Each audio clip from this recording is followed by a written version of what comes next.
I'm just being a black man, that's it. I'm just being black in America, bro. That's all it is. We're dark too, brother. We're people of color too. Don't play like that. I'm just being a black man in America, bro, in a nice car. That's it. That's it. They write me my ticket, man. So do whatever you gotta do. Black man in America, I will remind everybody of what I'm sure you would agree with, Laura. You roll down all your windows. You put your hand on that steering wheel.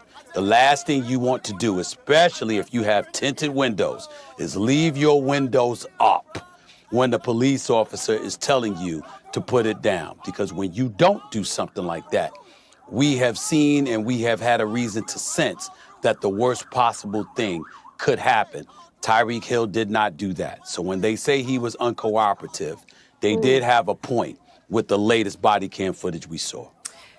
And yet, Stephen A. Smith, and you articulated a few points. I'm going to address them in turn. One, on the idea of cooperation.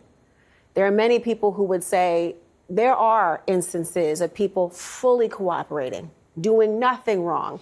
And the lesson that is imparted around black and brown people around this country is there is no escaping those officers who endeavor to commit excessive force against you. That's from not all officers, but those who endeavor to do so. And the second point is, it strikes a lot of people that this was an ego issue, not one of force. I'm talking about for the officers. Officers are entitled to use force to repel a force used against them. But it seemed as though what they were reacting to was an attitude that they perceived, and they were reacting to the fact that he was slow in his efforts. This is not the same thing, though, as one being thing that they actually are in danger, and that's the criteria. Well, that is the criteria. And you being a lawyer by profession, you would know better than me. I'm not refuting a syllable of what you said. I completely support it 1,000%. And as a black man in America who's been pulled over, who's been cuffed, who's been detained, who's been thrown in jail for a traffic violation. Yes, it happened to me in Troy, Michigan many years ago. Boy, oh boy, oh boy, oh boy, oh boy. Once again, we got to talk about the Tyreek Hill news story that really is a non-news story, okay? This is not national news, okay? In a sane society, this is not a story that would make it to CNN, okay? I've covered stories that actually are national newsworthy, and CNN refuses to cover it for political reasons. But for whatever reason, CNN, who claims to be a news channel, is going to allow Tyreek Hill to come on their network and to lie to the face of this host, while at the same time playing the victim card when we have the body cam footage showing Tyreek Hill not only speeding excessively, but also swerving through traffic, driving recklessly, and then after getting rightfully pulled over by the cops, this guy was not complying with police. He rolled up his tinted windows on police, which is an extremely dangerous thing to do, not just for police, because police don't know what Tyreek may have in his vehicle, okay, but also for himself, because the police overreact to him rolling up his tinted windows and the disrespect that he was given towards police that could have cost him his life. But instead of holding Tyreek Hill accountable for his own actions, no. He's been treated as a victim, right? He's been treated as a victim because the message from the left and the liberal media is that as a black person in America, the expectations are so low for you, right? Because, you know, you're not very intelligent. This is what they think. No, you can just act whatever way you want with police. It's not your fault, right? We will never hold you to the standards of a normal person. If you act belligerent, if you act dumb, and then you end up facing the consequences of your actions, then, you know, it's always going to be the police fault. It'll never be your fault. We've seen these pro-black idiots and these people in the media defend the most nonsensical behaviors from black folks, right? Like, for example, drinking and driving, right? They out here defending dudes drinking and driving, okay? Now they're out here defending Tyreek Hill swerving through traffic, driving recklessly in ways that could have killed people. Why? Because he's black, right? So they're defending this nonsense. And what happens as a result, you have more black people in this country end up getting shot and killed by police because they think that it's okay to act this way, when I'm trying to tell people that no, regardless of whether or not you think it's right or wrong for the cop to use force because of the way that you behave, you're not going to get your life back if a cop decides to use force because his emotions got out of control, right? So it's probably best for you not to act in a way that could lead a cop to potentially use lethal force against you, save your life, and deal with it in court, right? Fight the battle another way. But again, that's not the lesson being pushed here. They're pretending as if Tyreek Hill did nothing wrong. He's a victim, and the media, again, they're letting Tyreek Hill lie to their faces because he's black, right? I mean, in a country where they claim that systemic racism is so prevalent, this is the only country where you can be a black millionaire athlete, get caught on body cam, clearly breaking the law, doing everything wrong, okay? The police were telling the truth about the interaction the whole time, but you're the victim, right? You're somehow still the victim. Incredible. It back for the first time. Tell me what was going through your mind in those moments? Man, for real, you know, I was shocked, man. Like, it's crazy because it all happened so fast, man. But, like, for me, man, like, it just all happened so fast, and I really couldn't, like, gather everything that was happening. So it was crazy, you know. And me being a father, me being a husband and all that, man, I was just putting myself in that situation like, hey, I got to be smart. You know what I'm saying? That's where I wasn't on that kind of energy. Like, I was chilling. Like, I was following rules. You know what I'm saying? I wasn't moving fast because, you know, I got injuries. You feel me? I got things that I go through. I play a physical sport. I've been doing this for a moment now, man. So now listen to this man lie, right? Listen to this man lie. Okay. First and foremost, he's claiming, well, I couldn't move that fast because I got injuries, right? Bro, your nickname is Cheetah. You scored an 80-yard touchdown just a couple hours later doing a game in which you were running fast as hell, right? You're one of the fastest human beings on the planet, but I couldn't move that fast because I was injured. Okay, all right, cool, whatever, right? That's neither here nor there, okay?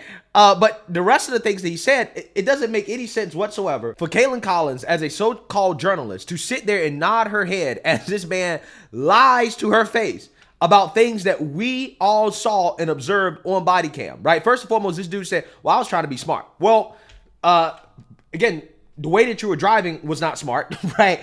Also, you got pulled over. The way that you handled being pulled over was not smart. Rolling up your windows, telling the officer you don't have to do what the officer tells you to do. I mean, this is the things that this man was saying during the interaction. Like, he clearly was being confrontational. He clearly was not trying to comply, okay? And we all saw it on body cam. So to say that you weren't on that type of energy, aka you weren't trying to be confrontational, you were respectful the whole time and you were trying to be smart, like, you're just lying.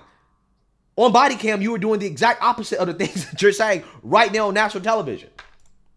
I'm dealing with some stuff, so I guess the officers, they felt like I wasn't doing it on their timing, but I was doing it. But you know, man, I'm still kind of shell shocked from it, man. Wow. You know, I'm embarrassed, you know, but well, and when you watch it, here we are. Can you tell us what happened with the moment with?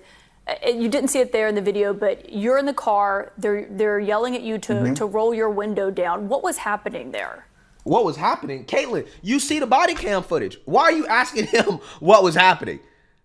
You should have asked him, well, how did you feel in that moment, right? What was going through your head? That might make sense, okay? It might make sense to ask, well, why didn't you roll down the window, okay? Why did you roll up the window, okay? Why were you not complying? But what was happening? You saw what was happening. See, this is what the media does, right? Kaitlan Collins is asking a question in which we have an objective answer, right? We have the body cam footage that objectively is telling you what happened. And she's trying to frame it now as a subjective conversation, right? This is how they reframe the narrative. No. What you saw on body cam was not actually what you saw. What Tyreek Hill is telling you is actually what happened. She shouldn't even be asking him this question because we already have the answer to this question. It's on the body cam. You know what? When the officer came up and knocked on my window, I let my window down, cooperated, gave him my ID, and then I immediately let up my window. And then after that, I let back up my window, and then he came back to the window and was like, "Let your window down now. Let your window down now." And then I let it down. That's when he said, "If you don't let your window down, I'm gonna snatch you out of the car." I was like, "Sir, my window is down. Like, what do you want?" I'm not trying to cause a scene because, if I let my window down, like, people walking by, driving by, they gonna notice that it's me, and they gonna start taking pictures and I didn't want to create a scene at all. Like I just really wanted to get the ticket and then just go on about my way and then just, just have a great Sunday. You know what I'm saying? Because really, like I really could have just kept going to the stadium, but I really just pulled to the side, just chilling because I was that close to the stadium. Like Listen to this guy. I really could have just kept going to the stadium, right? I could have just ignored them. Again, this guy, just looking at the body cam footage, listen to this man talk. He thinks he's above the law, right? And it is reflected in every interaction this guy has had throughout this whole situation. Anything that this man is saying about this situation, it just reeks of entitlement. It reeks of rich athlete privilege. But yet, again, in this country, they're trying to tell you that this man, who has a criminal history, by the way, right? That it's a violent history that I really don't want to bring up because honestly, you don't even have to bring it up to see that this man is in the wrong. But somehow, some way, this is what the media is trying to tell people, that this pampered rich athlete is a victim because he's black, right? That's the narrative being pushed here, right? This is what pisses me off because the reason why they're pushing this narrative before the election is because now they want to try to connect this back to Trump. This is what they're already trying to do, right? So they're trying to take this high profile athlete who happens to be black. He got roughed up by the police a little bit. And now they're trying to make it out to be something that is not because they're trying to use it for political gain, right? That's what's happening. They want to make police brutality a conversation again because they know how effective it was in 2020 with the whole George Floyd nonsense, right? They know how effective it was. So they're trying to find any George Floyd they can, okay? They just need somebody high profile enough to make it happen, right? But again, this is not that situation, okay? And also on top of that, police brutality is not a real issue in this country. I'm sorry. If you're not a criminal, then there's a 99.999% chance this is not an issue that will affect you. Even if you are a criminal, there's still a very high percentage chance that you're not going to experience this type of police brutality, okay? The people that typically experience this stuff are people who are, one, criminals, and two, that are not complying with police and they don't know how to interact with police, right? They are acting belligerent, they're disrespectful, they're not complying. These are the things that lead to these types of interactions every single time, okay? But people want to make it out to be a racial conversation or about race or about being a black man in America as if this is the experience of every black man in America. And I can tell you as a so-called black man in America, this is not true. It is not true because I have interacted with police on at least 5 or 6, 7 occasions being pulled over, right? All of them by white cops. In some situations, late at night with multiple cops, and I'm the only person. Like, for example, I got pulled over at 1 a.m. driving from Charlotte, okay, on the highway by police for suspected DUI and speeding. Now, I knew that I was not speeding. I knew I was not drunk. I was just tired, right? I was just tired. That was it, okay? But police pulled me over, told me that, hey, we saw you speeding. They were lying, okay, because I wasn't speeding, okay? And they say, well, we think that you may be driving under influence, okay? Guess what? I complied the whole time. I gave them my license. I didn't roll my window up. I didn't back talk. I said, yes, sir, no, sir. Yeah, I was nervous, okay? But anybody would be nervous, but I didn't let those nerves get in the way of me acting in a way that was respectful, okay?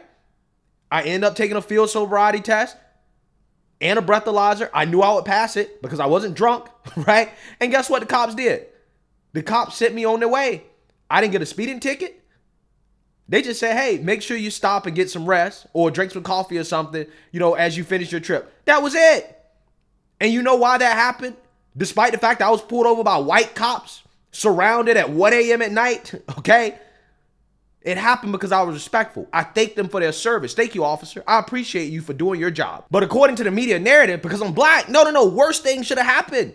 Okay, I mean, if it was racism, they should have very least wrote me a bogus speeding ticket. They didn't even do that. They didn't even write me a bogus speeding ticket. Now, they couldn't get me for DUI because I wasn't drunk. They couldn't prove that I was under influence. I wasn't. I was sober as hell. Okay, especially I got pulled over, right? Once you get pulled over, you get real sober. Okay, you get more sober than you already are. But I'm just saying, if what these people claim is true, then my experience should have been different as a so-called black man in America.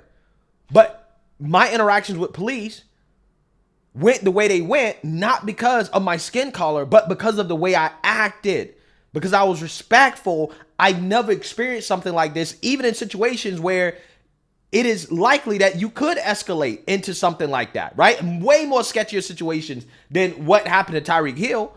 Way more sketchier situations. You know, just chilling, cause I was that close to the stadium. Like I was that close to like our entry level on like I was that close to the players' entry level. And then from that moment, the guy came from the back. He was like, "Hey, get out!" He was like, "Hey, I'm about to snatch you out the car or whatever." You know what I'm saying? And then it just all unfolded from there. Cause I was finna get out my car. You know what I'm saying? Cause they told me to get out. Cause I was getting out my car, but the way that my car made is like a dip inside of McLaren 720S. Well, So it happened so quickly. I mean, it's like right after they direct you to open the door, it's like seconds later when you open it, and then you're pulled from the car. And I saw that you said if you weren't Tyreek Hill, that you feared this could have ended a lot differently. What do you think could have happened? Yeah, like, so the crazy part about it is I hate talking like this, man, but because I have a kid fan base. But the reality of it is, it's the truth. If I wasn't Tyreek Hill, worst case scenario, we would have had a different article, you know. Tyreek Hill, you know, got shot in front of Hard Rock Stadium, you know, or that's worst case scenario, or Tyreek Hill, you know, put in handcuffs and taken in and booked, you know. But it's crazy that, you know, me and my family had to go through this, you know. So Yeah, if you wasn't Tyreek Hill, then you probably would not have gotten pulled over for excessive speeding and swerving through traffic, reckless driving, okay? Because if you wasn't Tyreek Hill, then you probably would not have felt entitled to feel like you can do that. And then once you get pulled over, you start popping off at the mouth, disrespecting cops, not complying, rolling up your tinted windows, which is really stupid. So yeah, if it wasn't Tyreek Hill, most likely that situation would not have escalated to the point what it escalated towards, right? If it wasn't Tyreek Hill, the person probably would have just got a ticket and been sitting on their way, right? If it wasn't Tyreek Hill, then yeah, it would not have ended up being a national news story where we're treating a multi-million-dollar athlete as a victim because he's black, right? Again, it's amazing how that works. This guy is getting preferential treatment because he's a rich athlete, right? If it was anybody else, this wouldn't be a news story. Nobody would give a damn, right? But he's tried to play the victim card. If it wasn't me, then what would have happened? Well, if it wasn't you, nobody would give a damn. Nobody would be talking about it, right? Nobody would be talking about it. If it wasn't you, it probably wouldn't have happened in the first place.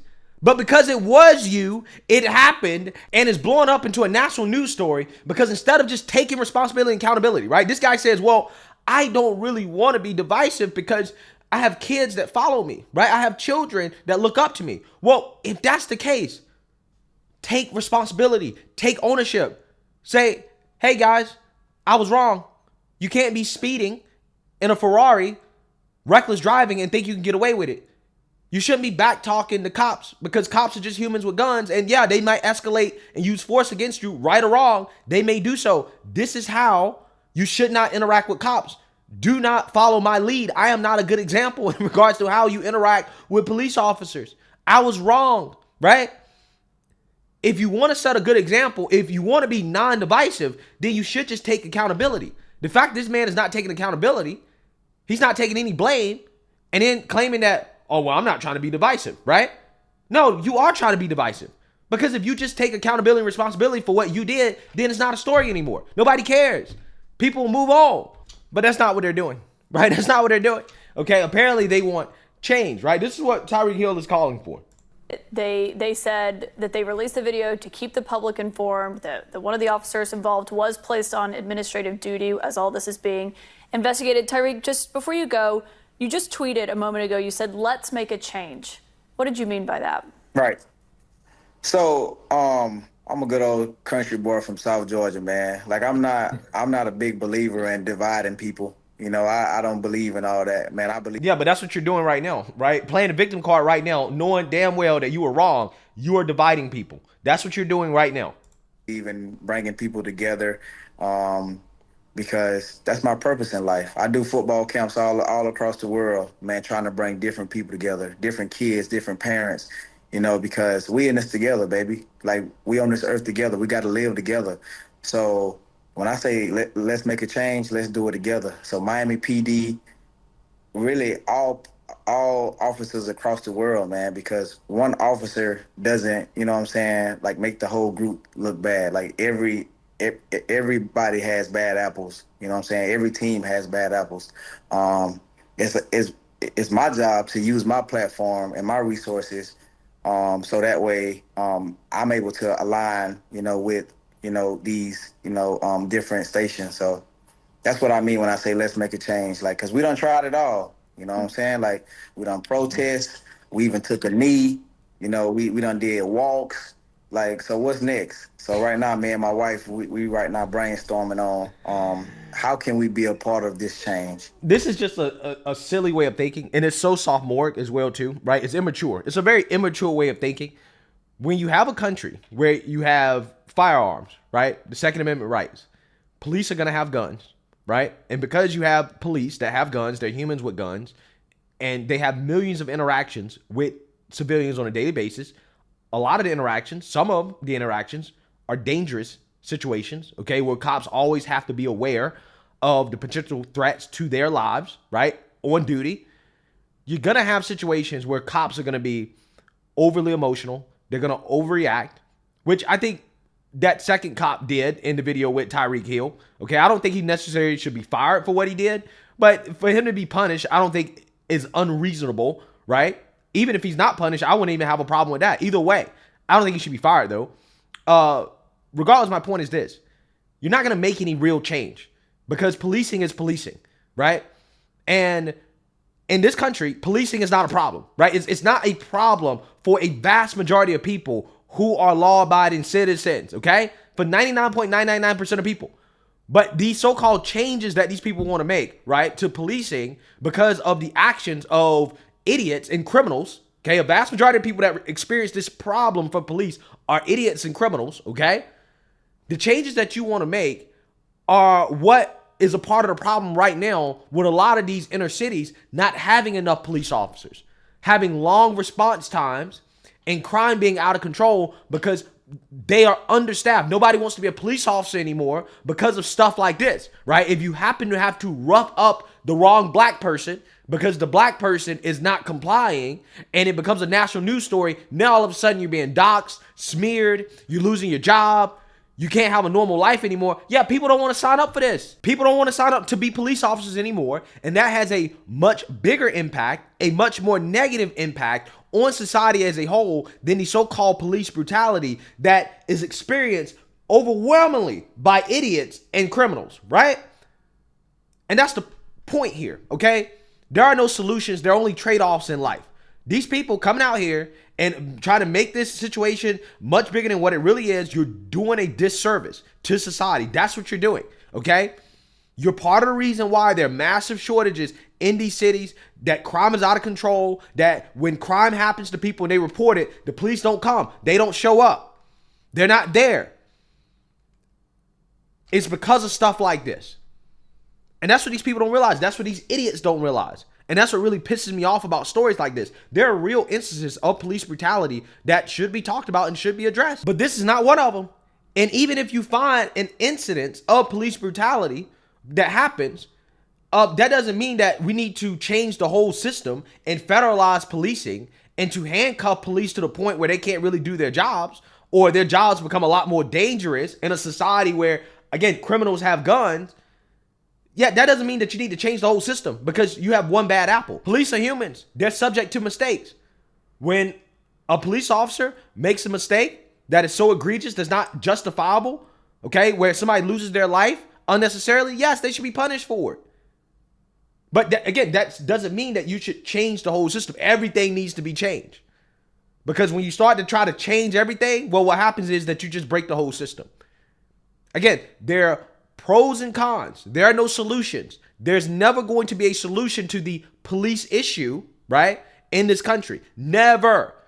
Because cops are simply humans with guns. They will make mistakes. But a vast majority of the time, if you are a law-abiding citizen and not a complete idiot, fool, right, like Tyreek Hill, you will not be at the receiving end of a mistake from a police officer. There's a 99.9999999% chance you will not experience that. It won't happen to you, right? So, hey, let me know what you guys think. Make sure you like, comment, and subscribe. Most importantly, share a Black conservative perspective. Peace.